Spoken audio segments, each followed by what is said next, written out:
Alright guys, well I'm back today taking a look at the Sig Sauer P322, a 22 long rifle handgun from Sig that has very similar size and characteristics of some of their larger 9mm 365 XL options. This also has some very similar characteristics to the 320 lineup, so if you were looking to grab something like this as a trainer for some of those other 9mm handguns, or just an independent 22 with a lot of really nice specs and features, this may be a great option for you. But warning, watch the entire review because it wasn't all sunshines and rainbows. We had a lot of issues with light primer strikes on this handgun. We're going to be talking about that in the reliability section of this review, ways that I resolved it on my own, and talking about Sig's customer service. I actually called these guys and talked through everything with them. Now, one of the first things I want to mention is I have no relationship with Sig on this review. I have taken a look at one Sig in the past that was sent out to from Sig, but this one was purchased by myself just because I really wanted to try it out, and I absolutely love shooting 22s on the channel, especially 22s that are this feature rich for the price point. Now, the model we are looking at is the P322 Coyote Color version Tac Pack. 320 round mags and holster all inside the package, as well as a threaded barrel adapter included, and it comes in at a real reasonable price point. Now, there are a lot of 22s on the market, and I absolutely love the quality and variety of 22s on the market, and I really wanted to try this out, but honestly read some mixed reviews online, so I kept putting it off, and I finally grabbed one myself, and I saw what some of those mixed reviews were talking about firsthand, and again, we'll talk about that in the reliability section. But before we do, let's start off talking about the specs and features, and then we'll go into its shooting performance. Right off the bat, this is a very ergonomic pistol with really nice texturing on the frame, a super great grip angle, a nice undercut on the trigger guard, and it just feels comfortable in your hand. So ergonomics, 10 out of 10 on this pistol. It's got the safety on the side, super easy to actuate, and your thumb stays out of the way of the slide release. Takedown is a breeze with this takedown lever, and this particular package came with interchangeable trigger shoes. So again, when it comes to controls, 10 out of 10. It's got everything you need, and they're right where they need to be. Pick rail up at the front, RMSC optics plate mounting system on the back, and it's not actually a plate, it's just an RMSC cut, and you actually remove the rear sight. Now, I'm running that O sight on the back with an integrated rear sight built in, which is pretty convenient. A lot of the Sealy optics that I review, as well as a lot of the Zolci optics I review, also have iron sights built in, and they're super low profile, so it lines up perfectly, and you can do a nice co-witness there. So pretty slick setup. The fiber optic sights work really well, and you have that threaded barrel adapter in the box. So when it comes to like feature-rich abilities to add an optic and throw a can on the end of this one really kills it. I also love the fact that the mags themselves are super lightweight polymer, but they're built incredibly well, and they're 20-round mags, although I could really only get 19 in here comfortably, and occasionally with 19 it just felt a little tight.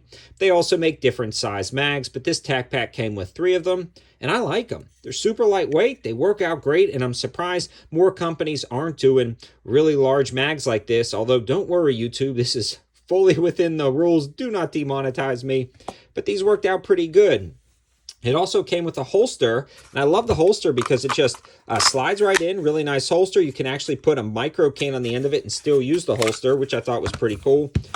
But it's kind of a flop and a letdown because they've got these belt loops or clips that can clip on, and these just like fall right off.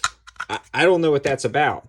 Now these clips, on the other hand, no matter which way you orient them, they snap into place rock solid, and they are not coming off like easily. So those are great, but not sure what the belt loop issue is on there.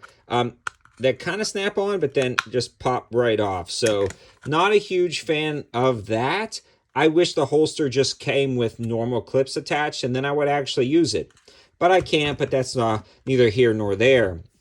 Now let's talk about the reliability of this handgun down at the range. And right off the bat, the minute I got it, I took it to the range, ran rounds, and started having light primer strikes, and I instantly knew why this one was for sale used. Like, somebody got it, they didn't like it because it wasn't working, and they dumped it. And I hate when people do this. If you have a gun and it has issues, resolve the issues before you dump it on somebody else. That's just plain rude. And when you do that, a lot of times the warranty doesn't transfer. And we'll talk about SIG's warranty in a second. So I cleaned the gun and I ran a ton of different ammo. Again, thank you, Target Sports USA, for always helping out. And we have 1,500 rounds in through this, so we really have a lot of different ammo. I tried almost every flavor of CCI that is made. Everything ran perfectly in the sense of feed, function, ejection pattern, and reliability when it comes to the mag getting into the gun, firing, ejecting, except for the light primer strikes.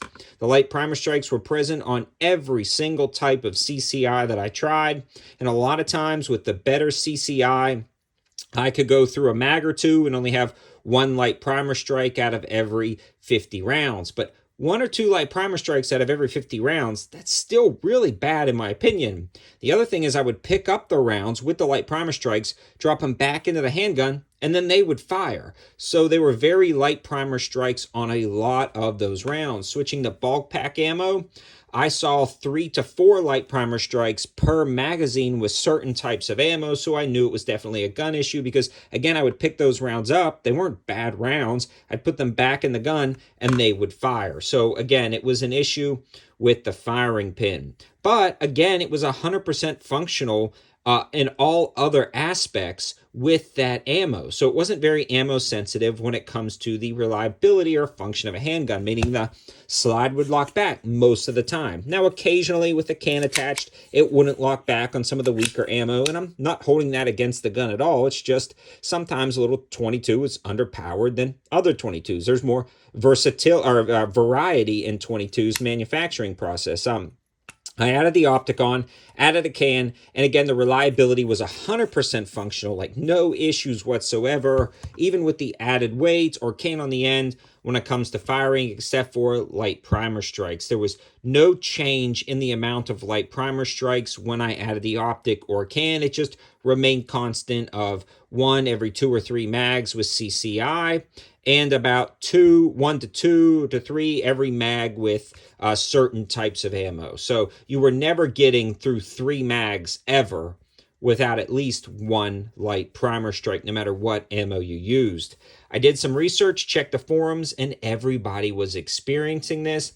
And there is a quick fix. I'll link that video in the description below. And then I also called SIG. Now, SIG, since they have a lifetime warranty on their handguns, I thought was going to handle this right off the bat. Well, that lifetime warranty is transferable, but if you buy it used, you have to pay for shipping. So you have to pay for shipping there. They will fix it. If they deem that it is an error on their end or a parts breakage, they will fix it for free, and then you pay for shipping back. So you're out of pocket to shipping, and to ship a pistol is not cheap. Now, if you buy this and it's within the year that you purchased it, they will take it back and ship it back to you for free. So my recommendation, especially with the P322, is if you're going to grab one, buy one new, because then you get that guarantee. If you have issues, you can send it back, get it fixed and worked on for free. Now, I actually did the quick fix myself, and because of YouTube's policies, I'm not going to get into it. And now it works out perfectly. It was quick. It was easy, and now it's resolved. Again, that info will be in the description below.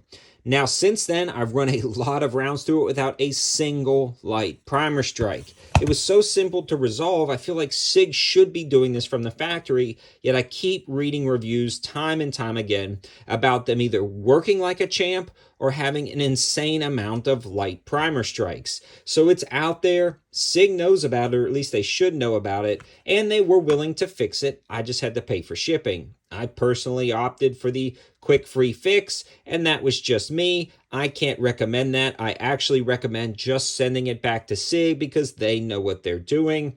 But just a side note on that. Now, in summary, do I recommend this handgun?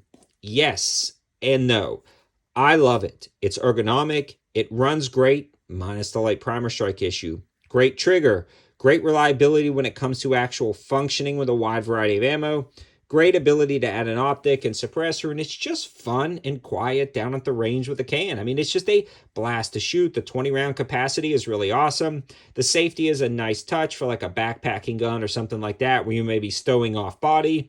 And overall, it's really awesome. I would not recommend picking one up used because there may be a reason that it's dumped on the used market like I found with mine. The other thing with that is if you're picking it up used, it may be outside that year and you may have to pay for return shipping if there are issues.